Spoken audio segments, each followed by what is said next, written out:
बिस्मिल्लाहिर्रहमानिर्रहीम। अस्सलाम वालेकुम दोस्तों, मैं आप सबको अपने चैनल पे वेलकम कहती हूँ। उम्मीद है कि आप सब बिल्कुल खैरियत से होंगे। तो आज मैं आपके साथ शेयर करूँगी फॉन्डेंट बनाने की रेसिपी। मुझे काफ़ी सारी फ्रेंड्स ने बोला था कि मैं इसकी वीडियो बनाऊँ। फॉन्डेंट एक डो होती है जिससे हम केक को डेकोरेट करते हैं और केक की आइसिंग करने में यूज़ करते हैं। तो चलिए देखते हैं कि इसे घर पर कैसे बनाया जा सकता है। सबसे पहले मैंने ये 8 कप आइसिंग शुगर ली है और इसको मैंने अच्छे से छान के रख लिया है। इसको अच्छे से छानना बहुत ज़रूरी है ताकि इसके अंदर कोई गुठली वगैरह ना रहे, वरना आपकी फॉन्डेंट अच्छी नहीं बनेगी। तो इसको ज़रूर अच्छे से छान लें। उसके बाद मैंने 1 टेबल स्पून जेलेटिन ली है, 1/2 कप मैंने ग्लूकोज सिरप लिया है, 1 टेबल स्पून वनीला एसेंस। आप चाहे कोई और फ्लेवर ले लें, जिस भी फ्लेवर में आपको बनाना हो आप वो ले लें। 1 पिंच सॉल्ट, 3 टेबल स्पून मैंने ऑयल लिया है, थोड़ा सा पानी, 3 to 4 टेबल स्पून पानी लिया है जेलेटिन को मिक्स करने के लिए। तो अब सबसे पहले हम जेलेटिन को मिक्स करेंगे। ये पानी मैंने इसमें डाला और इसको अच्छे से मिक्स कर लेंगे। अच्छे से मिक्स करने के बाद इसे 1 मिनट के लिए माइक्रोवेव करेंगे ताकि ये बिल्कुल अच्छे से डिज़ोल्व हो जाए। तो ये मिक्स हो चुकी है। अब हम इसे करेंगे माइक्रोवेव। तो ये 1 मिनट माइक्रोवेव करने के बाद अब हम इसमें ऐड करेंगे ग्लूकोज सिरप।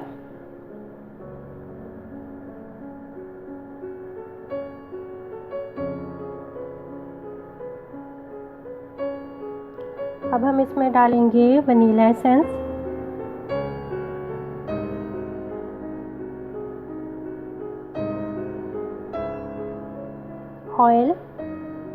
ऑयल हम थोड़ा सा इसमें डालेंगे, थोड़ा सा हम बचा के रखेंगे, वो बाद में जब हम फॉन्डेंट को गूंदेंगे तो उस टाइम हम यूज़ करेंगे। अब हम इसमें डालेंगे सॉल्ट और इन तमाम चीज़ों को अच्छे से मिक्स कर लेंगे। अच्छे से मिक्स करने के बाद हम इसे ऐड करेंगे शुगर में और उसको मिक्स करेंगे। ये हमने शुगर में ऐड कर दिया। अब हम इसे अच्छे से मिक्स करेंगे जहाँ तक कि इसका एक स्टिकी सा पेस्ट ना बन जाए। तो जैसे ही इसका एक स्टिकी सा पेस्ट बन जाए तो आप इसे अपने काउंटर पर डालें और इसको गूंदना स्टार्ट करें। और अगर आपको ये बहुत ज़्यादा स्टिकी लगे तो आप इसमें और शुगर भी यूज़ कर सकते हो साथ साथ। अब हम इसको अच्छे से गूंदेंगे और आहिस्ता आहिस्ता ये सारी शुगर जो आपको नज़र आ रही है ये सारी इसके अंदर अब्सॉर्ब हो जाएगी। अगर आपको स्टिकी लगे तो आप अपने हाथों पे ऑयल भी अप्लाई कर सकते हो।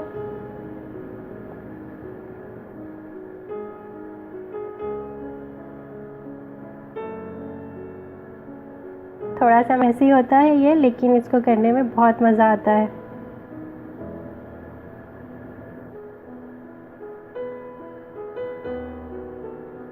और बहुत आसान भी है इसको बनाना, तो आप इसको ज़रूर बनाएं घर पे और डेकोरेट करें अपने केक को। तो ये देखें ये सारी शुगर अब्सॉर्ब हो चुकी है इसके अंदर। तो हमारी तकरीबन बन चुकी है। ये देखें ये कितनी फ्लेक्सिबल हो गई है। तो अब हम इसे 24 आवर्स के लिए किसी जिप लॉक बैग में या फिर क्लिंग फिल्म में अच्छे से इसको कवर करके हर तरफ से इसको लपेट के, ताकि कहीं से भी इसमें हवा ना दाखिल हो। तो इसको हम 24 आवर्स के लिए छोड़ देंगे। उसके बाद हम इसको यूज़ करेंगे। तो यूज़ करने के बाद भी अगर आपकी फॉन्डेंट बच जाती है तो आप उसे क्लिंग फिल्म में या किसी जिप लॉक बैग में अच्छे से बंद करके लपेट के आप उसको किसी एयर टाइट कंटेनर में डाल के रख लें। आप इसे फ्रिज में भी रख सकते हो और आप इसे रूम टेम्परेचर पे भी रख सकते हो। तो ये देखें ये मैंने क्लिंग फिल्म बिछाया है काउंटर पे और इस पर मैंने ये ऑयल अप्लाई किया है। अब इसके ऊपर मैं इस फॉन्डेंट के ये डो को रखूँगी और इसको अच्छे से इसमें कवर कर दूँगी।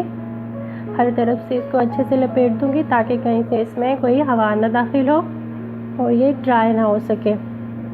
इसके बाद मैं इसे एयर टाइट कंटेनर में रख दूँगी। तो ये देखें ये मैंने इसको अच्छे से कवर कर दिया। अब मैं इसको एयर टाइट कंटेनर में 24 आवर्स के लिए छोड़ दूँगी, फिर मैं इसे यूज़ करूँगी।